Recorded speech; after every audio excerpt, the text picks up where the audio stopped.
Hello guys and welcome back. In this tutorial, I'm gonna show you how to add shadow into your text. So with no further talking, let's get ahead and click on File and New and choose our piece from here.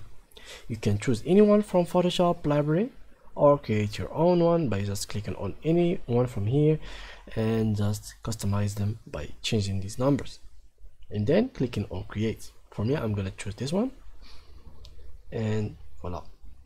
So for those who are wondering, I'm using the Photoshop 2019, and if you are using any other version, it will still work and help you. So keep watching this video until the end. So now we go ahead and click on this background, double click to remove the lock, and then we add our text from this left menu. We tap it here and we type something. For example, hi YouTube. As you can see, this is the text. Let's make it bigger so you can see it very clear. Like that, that's perfect. Okay, so now how can we add shadow? Well, there's multiple ways to do so. There is like the manual shadow, which is something like that, like copying the text, duplicate the layer by just clicking on Alt and dragging the layer.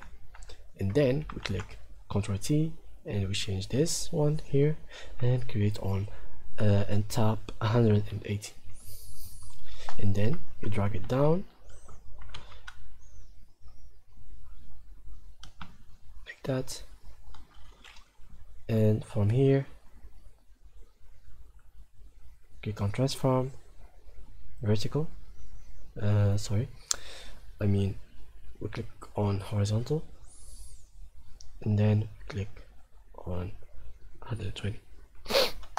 Yes, and then we come to opacity and we drag it low like that, and we can do something like okay, it's a text layer, so we have to create a new layer and merge them together like that, and then like that we make the opacity lower and we raise something like that, and here is like kind of a shadow. But if you want to make shadow of the own text itself, like shadow for the text itself, you can just double click on the text layer and then go down into the drop shadow, and from here you can make the shadow for your text. For example, here you can make the text, the opacity, make it clear or transparent. From here you can choose the distance, is it far, is it close. Here you can choose the place. For example, if you want it to be left side, you gotta make this line into the right side, for example, like that, and let's keep it that way. Here there is the spread. For example, if you want it to be spread or not, we will most likely keep it between 10 and 20%. And for the size here, it's also about the size. You can make it look just like your text or make it like really a shadow. And that's it, guys. If you enjoyed the tutorial, please leave a comment and thanks for watching.